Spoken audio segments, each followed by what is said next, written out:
Hi, I'm Judith Schofield, and this is my short story, The Peak. Most people would have thought it too hot for a hike that day. The sun was beating fiercely down from a cloudless California sky, barraging the city of Los Angeles. Mothers told their children to stay indoors. A weather warning was in effect, the hospitals teeming with the victims of heat stroke. She considered canceling her walk that morning. Twitching the curtains aside, she glanced out and resolved to go. She'd lived here all her life and gone hiking nearly every morning. Her father used to take her when she was a child. He said it was important to be in touch with nature. On hot days like this, he would lift her up on his shoulders and carry her. Now she preferred to go on her own. The only concession she made to the heat was to wait until the afternoon, when the sun had dipped just a little before setting out. Mounting the peak, she was gratified to find the way empty as the streets before it. She had seen 2 or 3 people scurrying around with the urgency of all city dwellers on some errand or other. Her hair was sticky and damp, heavy with the summer humidity. She walked with the surety and firmness of foot that comes from repetition. She had been this way many times. The light shone bright upon her sweating brow, and her chest heaved slightly as she climbed the path. She wore a grey cotton shirt, dark jogging bottoms, and hiking boots, as well as a watch, which she checked with some frequency. The path wound around a hill in a spiraling manner, each turn of the bend giving one new panoramic views. You could see for miles all around, the jagged sunlight bouncing violently off the artificial glass. It gave her the impression of an assault, nature throwing itself against the encroaching threat of civilization. She could only spot one cloud, far, far away in the distance, a wispy piece of transparent tissue. The birds could be heard to call listlessly from the trees. Aside from this, almost all was silence. Lost in her contemplation of the view, she rounded the next bend carelessly and was startled to hear a loud rustling. She leapt back and stared at the long snake traversing the path. Taking several deep gulps of breath, she inched backwards, all the while keeping her eyes trained on it. The creature hissed and reared back a little, baring its fangs. Her heart beat heavily, and she retreated back out of its view. She considered herself to have a relatively thorough knowledge of the local wildlife, but the species of this reptile eluded her. The pattern was unusual, the head a queer shape. She was torn now between turning back or fighting her way forward. Rummaging in the underbrush, she located a large stick. Edging her way back to where she had left it, she found the snake in the same place, head still reared, body coiled. Turning her face away, she lashed out again and again and again. Her blood was coursing quickly, and it felt as though her tongue filled her entire mouth. Finally summoning the courage to glance at her handiwork, a whoop of victory escaped her lips. Before her it lay, mangled and bloody, more pulp than animal. She let out a deep breath and threw down the stick in revulsion. Nausea began to grip her stomach, and she stepped around it with a mixture of guilt and pride. She felt extremely grateful that no one had been around to witness her barbarous act. She wondered if indeed it had been venomous, or if she might simply have coaxed it from the path with her stick. Regaining her composure, she carried on up the path with a renewed resolve to reach the top of the peak. She estimated that she must be about halfway now, and she did not relish the idea of seeing her prey again on the way back down. Her feet pounded rhythmically through the red dust, kicking up a veritable storm, until the exertion began to get the better of her. Sitting down on a nearby boulder, conveniently placed just next to the path, either by nature or by the tourism department, she checked her watch. It had just gone 4, and she'd planned to be home by 6. Then she thought she heard a noise from up ahead, her eyes darting sideways. She jumped instinctively to her feet, just in time to see a stranger round the bend. "Hello there," he called, with a solicitous smile. "Hi. Fine day, isn't it?" "Yes, lovely," she said, beginning to move past. "You lost, young lady?" he said, moving to intercept her. "No, I'm fine, thanks. It's just that the way is blocked now. Some sort of accident up at the peak. Wouldn't go up there if I were you. It's grisly," he said, his smile unflinching. "Really? I hadn't heard anything." "Oh yes, you'd best turn back the way you came." She stood hesitantly, uncertain for a moment. It would seem unusual and impolite to carry on her way after what he'd said, but something about his manner bothered her. He had that sort of sing-song southern lilt to his voice, and a directness of speaking that made for a disquieting combination. She noticed that he was still standing, watching her as if waiting for her to decide. She tried to shrug off what must surely be an irrational uneasiness, wiped the sweat from her brow with the back of her hand, and turned to walk back down the slope. He fell in beside her, his pace matching hers exactly. She noticed that, despite the oppressive August heat, he wore several layers. He had on a red plaid shirt under a hefty dark green coat, zipped up nearly to the neck.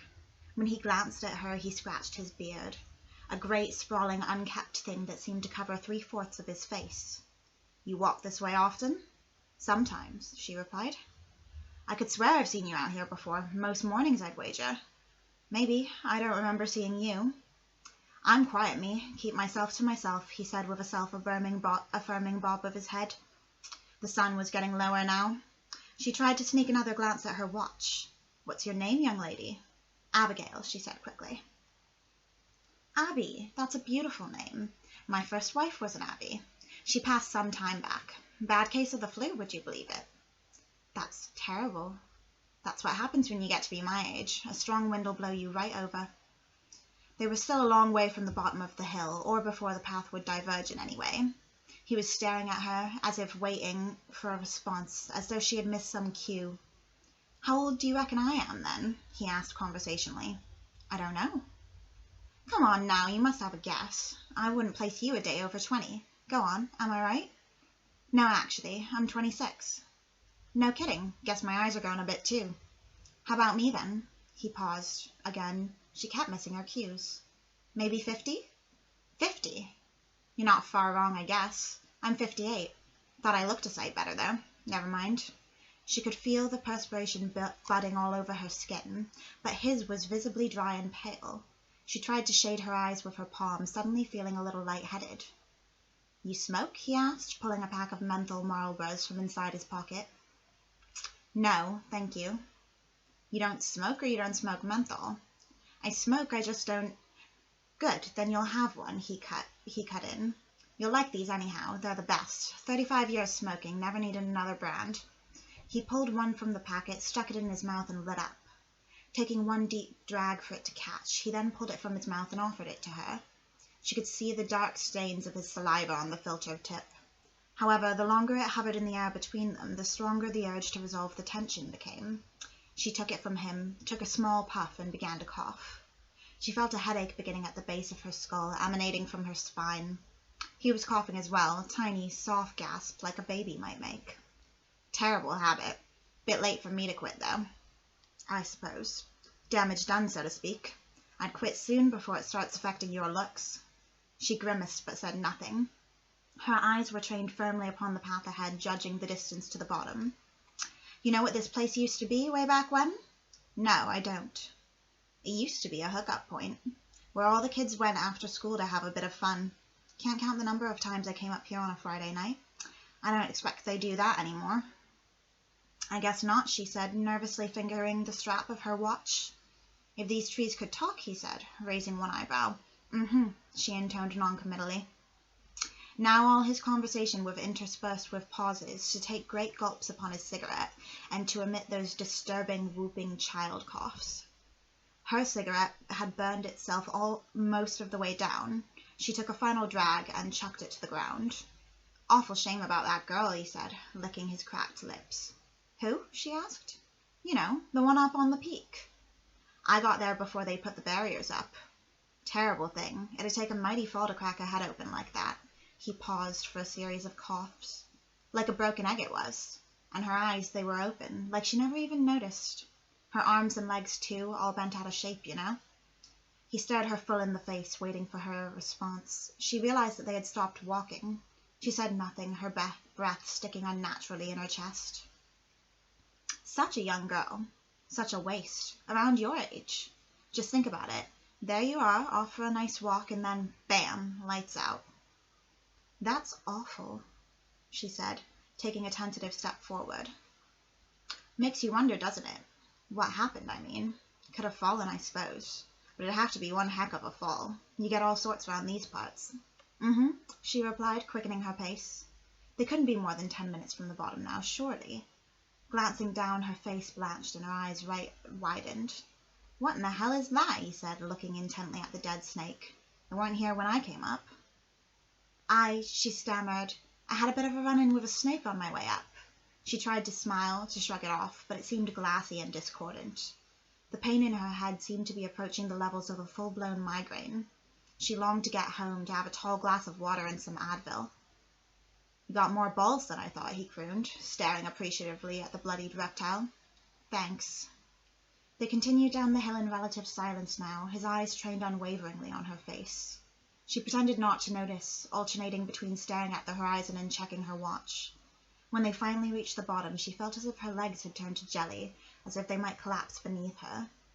It was very nice to meet you, miss, he said, all smiles. You too, she replied, turning to go. What was your name again, he asked. Abigail, Rebecca replied, only the slightest twinge in her voice. Abby, that's right. I'll be seeing you, Abby. Yes, she said, turning to beat a hasty retreat. Wait. She felt a cold hand on her wrist, gripping tight. You never asked my name, he growled. Oh, I'm sorry. What's your name? John. You can call me Johnny if you like. It was nice to meet you, John, she said, trying to extricate her wrist. You take care now, he said, releasing her arm. She tried to walk away at a regular pace, to maintain the illusion of calm until she was out of his sight. As she took a left, her pace increased, slowly, until she found herself sprinting home. Coming onto her road, her eyes stung with exertion, and her chest was tight. Fumbling the keys from her pocket, she found that her hands were heavy and intractable. Finally emerging into the cool darkness of her apartment, she slammed the door shut, bolting the latches hastily. She ran to the windows and shut the curtains. She went next to the back door, checking that that too was locked. Leaning her back against the door, her breath came in great, elongated gasps. She wasn't sure if she would cry. She flicked on the light, went to the sink and splashed water on her face, then poured herself a glass. Sinking onto the couch, she wrapped a blanket around herself, suddenly shivering. Flicking on the TV, she turned immediately to the local news channel. First, there was a story about the heat wave, then a local fair that had been cancelled. She kept watching for the entire half hour, but there was no news of an accident at the peak. She went to the computer, typing in the name of the peak, the date, and the word death. Nothing. She stared hard at the screen, her eyes aching from fatigue. Maybe it hadn't hit the news yet. Had he been lying? For some reason she thought of her father and all of the hikes they had taken along that trail. She tried to think of this, and only this, but each memory was interspersed with images of John, his enormous beard and invasive eyes. His face seemed to overlap with her father's face, eclipsing it until she couldn't separate them. When she shut her eyes that night to sleep, she kept seeing the snake, first rearing back to attack her, and then beaten into a bloody stain on the earth. She heard the sound of his strange, childlike cough as well, repeating on a loop. She saw a body, alone at the top of the hill. Her head had split wide open, brains spilling into the red dust. Her arms and legs were bent horrifically at the strangest angles. She was wearing a grey cotton shirt, dark jogging bottoms, hiking boots, and a watch that had stopped. She turned on every light and left the TV running. She awoke tangled in the blanket on the couch. It wrapped so tightly that she could barely breathe. She had dreamt that it was a snake devouring her.